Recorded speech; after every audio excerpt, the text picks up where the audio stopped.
चमोली में Rishikesh Badrinath national highway पिछले 6 दिनों से बंद है। नंदप्रयाग में भारी भूस्खलन होने की वजह से हाईवे बंद है, जिसके खोलने की कोशिश जारी है, लेकिन पहाड़ी से बार बार मलबा सड़क पर आ रहा है और सड़क बंद होने से यात्रियों को भी भारी दिक्कत हो रही है।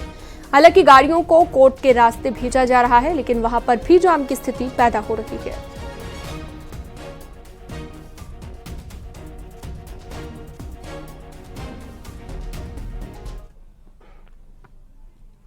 टिहरी के सीमांत गांव गंगी में भी पिछले दिनों हुई बारिश की वजह से भारी नुकसान हुआ है। घुत्तू गंगी को जोड़ने वाली सड़क कई जगह पर टूट गई है। वहीं संपर्क मार्ग और पुलिया भी तबाह हो गई है, जिससे ग्रामीणों की परेशानी बढ़ गई है। हालांकि जान माल का नुकसान नहीं हुआ है, लेकिन रास्ते टूटने से कई जगहों पर ग्रामीणों के मवेशी फंसे हुए हैं। सड़क टूटने के चलते और लगातार हो रही बारिश की वजह से टीम अभी तक क्षेत्र में नहीं पहुंच पाई है। डीएम का कहना है कि रास्तों को ठीक किया जा रहा है और मौसम साफ होते ही क्षेत्र में टीम भेजी जाएगी। जितना पुल थे ऊपर खतलिंग था, साथ भेड़ बकरी वहाँ फंसी हुई।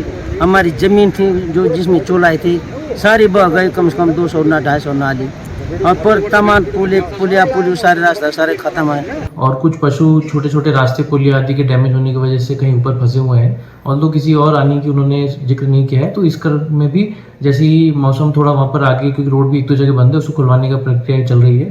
तो गुत्तू से आगे गंगी के लिए भी टीम भेजी जाएगी। पहाड़ों में हो रही तेज बारिश की वजह से पौड़ी में अलकनंदा नदी का जलस्तर काफी बढ़ गया है और नदी किनारे सभी घाट पानी में डूब गए हैं। वहीं चारधाम की रक्षक कही जाने वाली माधारी देवी के मंदिर को भी अब खतरा पैदा हो गया है। माधारी देवी का सिद्धपीठ मंदिर अलकनंदा नदी के बीच पिलर पर टिका हुआ है और नदी के उफान पर आने से मंदिर का पिलर काफी हद तक पानी में डूब चुका है और अब मंदिर प्रांगण तक अलकनंदा नदी का जलस्तर पहुंचने में कुछ ही मीटर की दूरी रह गई है। ऐसे में मंदिर समिति को डर है कि कहीं मंदिर जलमग्न ना हो जाए। धारी देवी मंदिर के पुजारी ने कहा कि नदी का तेज बहाव पिलर पर काफी जोर डाल रहा है, जिससे कई बार मंदिर हिल भी रहा है।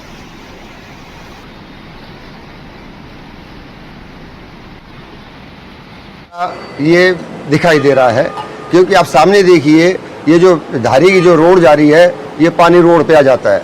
इधर भी जो मंदिर के सामने जो रोड है वहाँ भी पानी आ जाता है। बाहर से जो व्यक्ति आता है वो डर जाता है।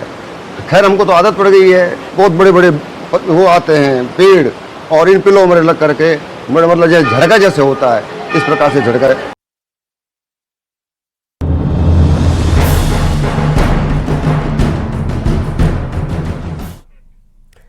और अब आपको दिखाते हैं एक हैरानी भरी तस्वीर जो कि कोर हिमालय से सामने आई। पिथौरागढ़ जिले में स्थित चीन बॉर्डर पर मौजूद ओम पर्वत से बर्फ पूरी तरह गायब हो गई है।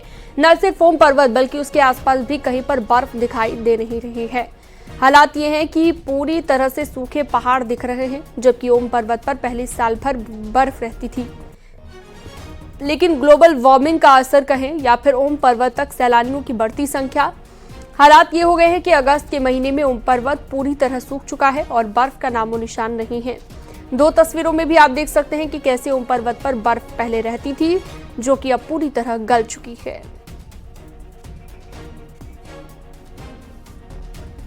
तो देख सकते हैं इन दोनों तस्वीरों को आप। ओम पर्वत की बर्फ पूरी तरह से गायब हो गई है। लगातार ग्लोबल वार्मिंग जिस तरह से दुनिया में बढ़ती जा रही है, उसके चलते अब कई ग्लेशियर ऐसे हैं जो पिघल रहे हैं। इन्हीं में से एक आप देखिए ओम पर्वत, जहां पर 12 महीने पूरा साल भर बर्फ रहती थी, वहां पर अब पहाड़ बिल्कुल सूखे हुए नजर आ रहे हैं। हैरान कर देने वाली ये ओम पर्वत की तस्वीर न्यूज़ 18 आपको दिखा रहा है।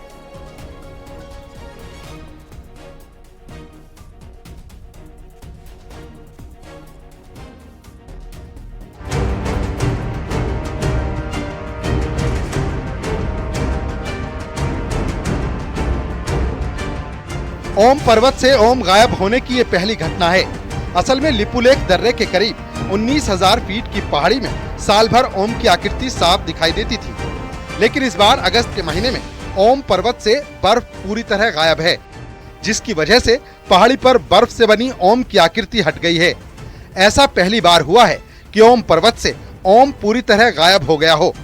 जानकार इसे इस इलाके में बढ़ी इंसानी दखल और ग्लोबल वार्मिंग से बर्फ का पिघलना मान रहे हैं। हमने देखा कि एक ग्लेशियर था तो काफ़ी अच्छी हालत में था। 1 महीने बाद मैं वहाँ दोबारा गया, 20-25 दिन बाद ही गया हूँ, तो ग्लेशियर ऑलमोस्ट पूरा मेल्ट हो चुका था। तो ये इंडिकेट करता है कि वहाँ टेम्परेचर कितना मतलब इंक्रीज कर रहा है, बहुत ज़्यादा धीरे धीरे भी नहीं कर रहा, वो बहुत स्पीड से कर रहा है। वन विभाग की रिसर्च भी इस बात की तस्दीक करती है कि लिपुलेख बॉर्डर पर इंसानी दखल ग्लेशियर के लिए खतरनाक है। ओम पर्वत से ओम के गायब होने को ग्लोबल वार्मिंग से भी जोड़ा जा रहा है। उनको पर्यावरण से संबंधित उनको जानकारी देंगे ताकि उस क्षेत्र में वो गंदगी ना करें, और जो गंदगी हो रही है उस गंदगी को अपने साथ लेके आएंगे। उसमें पर्यावरण को मेन ध्यान रखा जाएगा, क्योंकि हमारे क्षेत्र में ग्लेशियर काफ़ी ज़्यादा मात्रा में पिघल रहे हैं।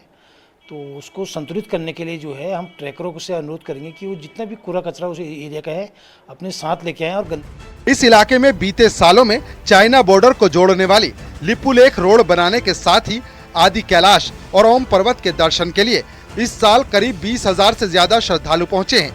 जरूरत से ज्यादा इंसानी दखल ने इस संवेदनशील क्षेत्र के पर्यावरण को खासा प्रभावित किया है। इसी का नतीजा है कि पहली बार ओम पर्वत से ओम गायब हो गया है। न्यूज़ 18 के लिए पिथौरागढ़ से विजयवर्धन उप्रेती की रिपोर्ट। टिहरी के हजारी सिंह चौहान ने मणिपुर में शहादत दी है। असम राइफल में तैनात हजारी सिंह चौहान सैन्य अभियान के दौरान मणिपुर में शहीद हो गए। वहीं ऋषिकेश के पूर्णानंद घाट पर शहीद हजारी सिंह चौहान का पूरे सैन्य सम्मान के साथ अंतिम संस्कार किया गया। लोगों ने नम आंखों से शहीद को अंतिम विदाई दी।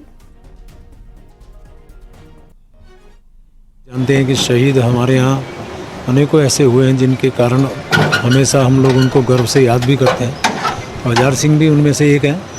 मैं उनके परिवार वालों से जब बात कर रहा था तो निश्चित रूप से एक दुख का भाव था। गर्व की अनुभूति भी होती है कि इस सेवा में रहते हुए, माँ भारती की सेवा करते हुए उन्होंने अपने प्राण को त्यागा। देहरादून में आज सीएम पुष्कर सिंह धामी शिक्षा विभाग के कार्यक्रम में शामिल हुए, जहां पर मुख्यमंत्री ने असिस्टेंट प्रोफेसर के पद पर सरकार विकल्प रहित संकल्प के साथ उत्तराखंड को देश का श्रेष्ठ राज्य बनाने के लिए काम कर रही है और सरकार जो भी फैसले ले रही है वो देश के अंदर मॉडल बन रहे हैं। चाहे वो यूसीसी कानून हो, दंगा विरोधी कानून हो या फिर नकल के खिलाफ कानून हो, इन सब की देश में चर्चा होती है।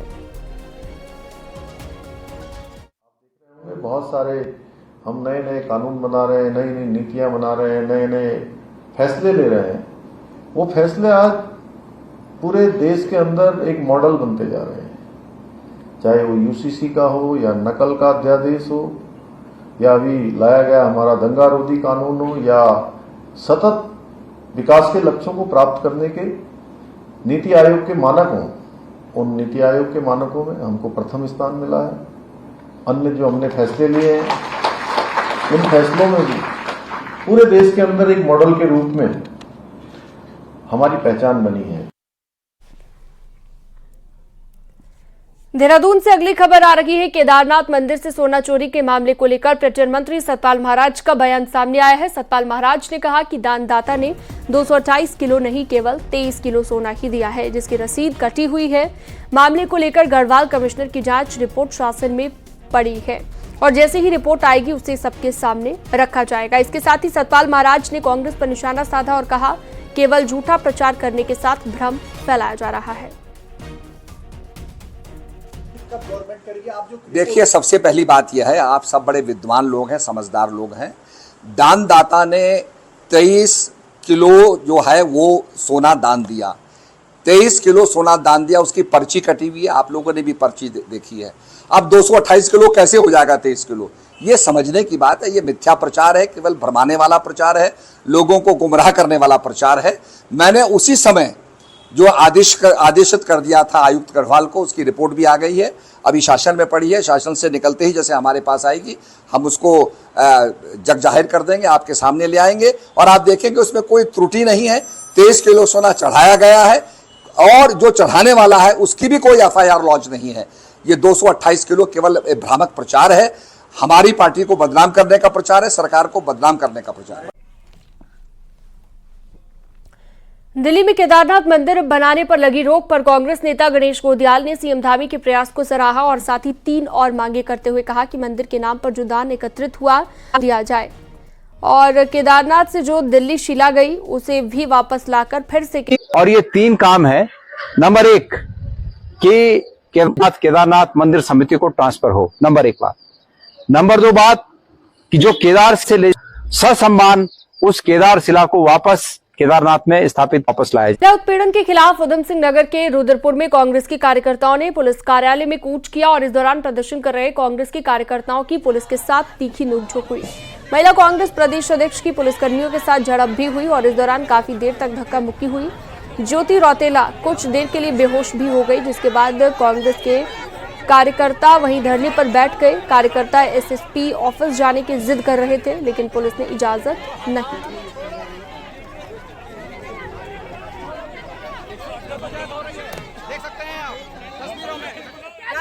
उत्तराखंड की महिलाएं जिन्होंने इस प्रदेश के आंदोलन किया, जो प्रदेश में आंदोलन से प्रदेश में ना वो बेटियां जो पुलिस प्रशासन की तरफ शांतिपूर्वक मार्च करी थी, उनको जिस रहने से रोकने की कोशिश करी, जिस तरीके से हम पे हाथ उठाया, क्या हमारे पास कोई हथियार थे, क्या हमको आतंकवादी थे जो पुलिस प्रशासन का ये रवैया हमारे साथ।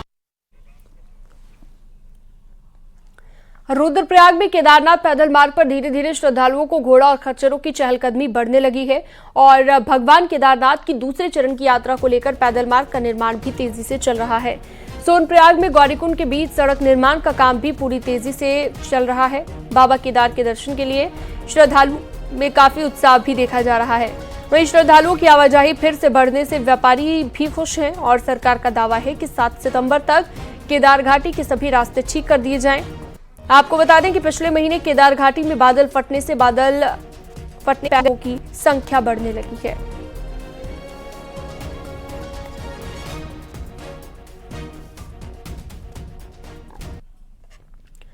जुलाई और अगस्त में अपना रौद्र रूप दिखाने के बाद उत्तराखंड में अब मानसून आ रहा है। उत्तराखंड से मानसून की विदाई हो जाएगी। सबसे अधिक बारिश बागेश्वर में हुई। बागेश्वर में सामान्य से 207% ज्यादा बारिश हुई। दूसरे नंबर पर चमोली रहा, जहां पर सामान्य से 64% ज्यादा बारिश हुई। ठीक इसके उलट पौड़ी एक ऐसा जिला। नॉर्मल डेट की आप बात करते हैं तो 25 सितंबर के आसपास हमारी यहाँ से शुरुआत हुई है। ठीक, तो आप ये कह सकते हैं कि जो पीक है हमारा वो हमारा जुलाई और अगस्त ही होती है। गैरसैंण स्थायी राजधानी के मुद्दे पर अपने पुराने साथियों के सन्नाटा पड़ी है। यहाँ रोड की सुविधा नहीं है, यहाँ हॉस्पिटल की बदलाव कोई नहीं आया। ये है 60 साल के रतन सिंह। उत्तर आंदोलन में रतन सैण में विधान भवन का शिलान्यास भी और गैरसैंण को ग्रीष्मकालीन राजधानी का ताज पहनते हुए भी देखा। गहरी निराशा में है और उसकी वजह है गैरसैंण में आधारभूत सुविधाओं का घोर अभाव। तहसील है, स्वास्थ्य, शिक्षा, सड़क और पेयजल का भी अभाव बना हुआ है। गई भी आई, कांग्रेस की आई, लेकिन हमारा गैरसैंण में कोई सुविधाएं नहीं है। डॉक्टर की सुविधाएं जो कितनी है, आजकल हम लोग कहाँ देहरादून पहुँच रहे हैं, हल्द्वानी पहुँच रहे हैं, दिल्ली पहुँच रहे हैं, हमारे लिए डॉक्टर कोई सुविधा नहीं देंगे। अल्ट्रासाउंड दिए, बीएसएन देंगे, सार्जन दिए और फिजिशियन देंगे तुम्हारे लिए गैरसैंण के लिए। अब तो हमारे कोई डॉक्टर नहीं, एक फिजिशियन नहीं है, एक कोई हड्डी का डॉक्टर नहीं है। हमें कितनी समस्या से गुजरना पड़ता है गैरसैंण, तो हम क्या करेंगे? नहीं हुआ यहाँ बस। यहाँ पर रोजगार वगैरह की क्या साधन है, सड़कों की क्या स्थिति है? सड़कों की तो बहुत बेकार स्थिति, आप लोगों ने भी देख लिया होगा। बाकी कुछ नहीं है और चुकापट हो जाता। अब एक नजर ग्रीष्मकालीन राजधानी को जाने वाली सड़क पर भी डालते हैं। ग्रीष्मकालीन राजधानी को जाने वाली कर्णप्रयाग चौखुटिया सड़क कहने को तो राष्ट्रीय राजमार्ग है, लेकिन इसका आज भी चौड़ीकरण नहीं हो पाया है। तो महज एक उदाहरण है गैरसैंण की दुश्वारियों का। सही मायने में इन 24 सालों में गैरसैंण में कुछ नहीं बदला तो सिर्फ इतना कि पहाड़ी की चोटी पर विशाल विधान भवन बना दिया गया और इसे ग्रीष्मकालीन राजधानी का नाम दे दिया। यकीन मानिए गैरसैंण की असल तस्वीर आज भी वैसी ही है जैसे 24 साल पहले थी। गैरसैंण तक जाने के लिए कर्णप्रयाग से और भराड़ीसैंण तक करीब 35 किलोमीटर की जो सड़क है वो सिंगल लेन सड़क है और इस सड़क पर भी करीब 6 जगहों पर इसी तरह के रपटे बने हुए हैं, जिनका आज तक में डालकर इन रपटों को पार करके ग्रीष्मकालीन राजधानी तक पहुंचना पड़ता है। इन तब से लेकर आज तक इस सड़क को डबल लेन में कन्वर्ट नहीं किया जा सका। इन तमाम नालों का कोई ट्रीटमेंट नहीं हो पाया। लैंसडाउन के रिखणी खाल क्षेत्र में गुलदार के आतंक के बीच वन विभाग की टीम ने गुलदार को पिंजरे में कैद किया, लेकिन गुलदार का आतंक अभी खत्म नहीं हुआ है। दरअसल इलाके के आसपास एक और गुलदार देखा गया है, जिसके बाद से वन विभाग को भी इस बात का कंफ्यूजन बना हुआ है कि जो गुलदार पिंजरे में कैद हुआ, क्या इसी गुलदार ने हाल ही में 5 साल के बच्चे को निवाला बनाया था। इलाके में फिलहाल 4 जगहों पर पिंजरे लगाए गए हैं। साथ ही पकड़े गए गुलदार की जांच कर किया है या फिर नहीं। यह गुलदार पकड़ने के बावजूद स्टाफ को और क्षेत्र में और एक गुलदार मिलने की सूचना मिली है। उसके तहत ही हमारा जो है ये रेस्क्यू ऑपरेशन जारी रहेगा और जब तक हमें सफलता नहीं मिलती और WIA का जो फॉरेंसिक रिपोर्ट है, DNA का इंडिविजुअल प्रोफाइलिंग है, जब तक वो मैच नहीं होता हम लोगों का जो गश्त और अन्य जो रेस्क्यू कार्य है वो चलता रहेगा। चमोली के भविष्य बद्री मंदिर में लोगों की भारी आस्था है। मान्यता यह है कि आज भी यहां पर देवता आते हैं और भगवान नारायण की पूजा करते हैं।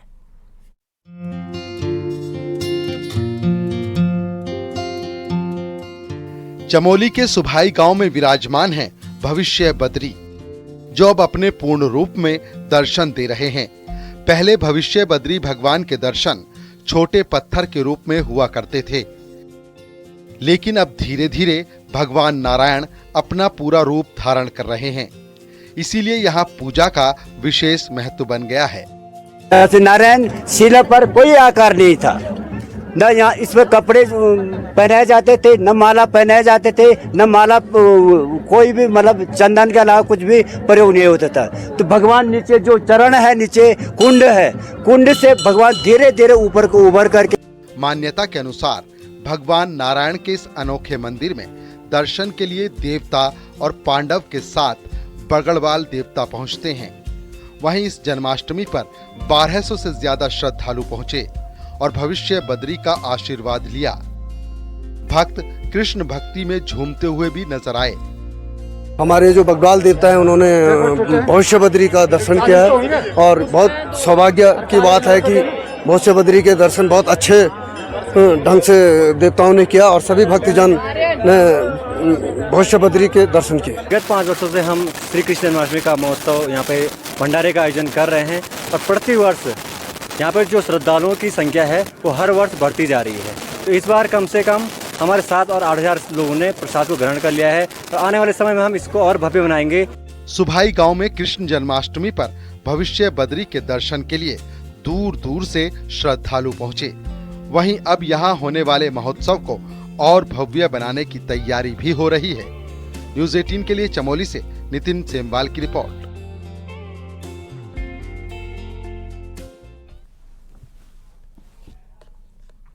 आंध्र प्रदेश के विजयवाड़ा में 22 से 25 अगस्त के बीच एशियन ताइक्वांडो चैंपियनशिप हुई, जिसमें टिहरी के 2 खिलाड़ियों ने सिल्वर मेडल जीता। अनुष्का खनका ने महिला जूनियर वर्ग में सिल्वर मेडल जीता, जबकि अशोक कुमार ने पुरुष सीनियर वर्ग में सिल्वर मेडल जीता। 22 से 25 अगस्त तक आंध्र प्रदेश के विजयवाड़ा में चैंपियनशिप हुई थी। चमोली में बारिश की वजह से औली रोड पर दरारें आ गई है, जिससे ये सड़क कभी भी टूट सकती है और आवाजाही पूरी तरह से बंद हो सकती है। लोगों का ये आरोप है कि ITBP में बिल्डिंग का काम चल रहा था, जिसकी वजह से रोड का आधा हिस्सा धंसने लगा। वहीं न्यूज़ 18 की खबर दिखाए जाने के बाद मौके पर प्रशासन की टीम पहुंची और ITBP में बिल्डिंग के काम को रोका गया। टेक्निकल एजेंसी के द्वारा ये लापरवाही हुई है, उनके कार्य करने का जो तरीका है वो गलत यहाँ पे हुआ और उसके बाद आज ये रोड टूटने की कगार पे। आज ये रोड टूटेगी तो इसके पश्चात इसके ऊपर जो लोगों की बसावट है उन्हें भी बहुत बड़ा खतरा यहाँ पर होने लग गया है। ऋषिकेश से बद्रीनाथ धाम का सफर मानसून में मुसीबत भरा हो जाता है। कई बार तो यात्रियों को कई घंटों तक एक ही जगह पर रुकना पड़ता है। क्या है पूरा मामला, रिपोर्ट में देखिए।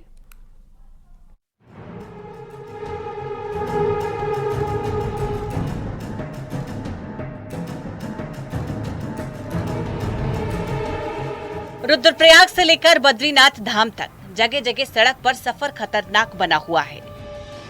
रोड पर मलबा आने से लोगों को भारी दिक्कतें हो रही है। वहीं सिरोपगढ़, नंदप्रयाग, छिनका, पागल नाला के साथ पागल गंगा, कंचन गंगा और गुलाब कोटी पर पहाड़ी से मलबा आने से बद्रीनाथ हाईवे बार बार बंद हो रहा है। श्रीनगर से ऊपर से लेते हैं, चटवा पीपल है, कर्णप्रयाग में है, इधर छिनका में है, बिरही में है और टंगनी पागल नाला है और जोशीमठ के पास ही स्टार्टिंग पर जो टीसीपी जो गेट है, जगह जगह कुछ गुलाब कोटी है। ऐसे ऐसे नए स्लाइड जो बन के आ रहे हैं जिससे कि एक मार्ग तो अवरुद्ध, कई दिनों तक भी मार्ग अवरुद्ध होने के चांस होते हैं।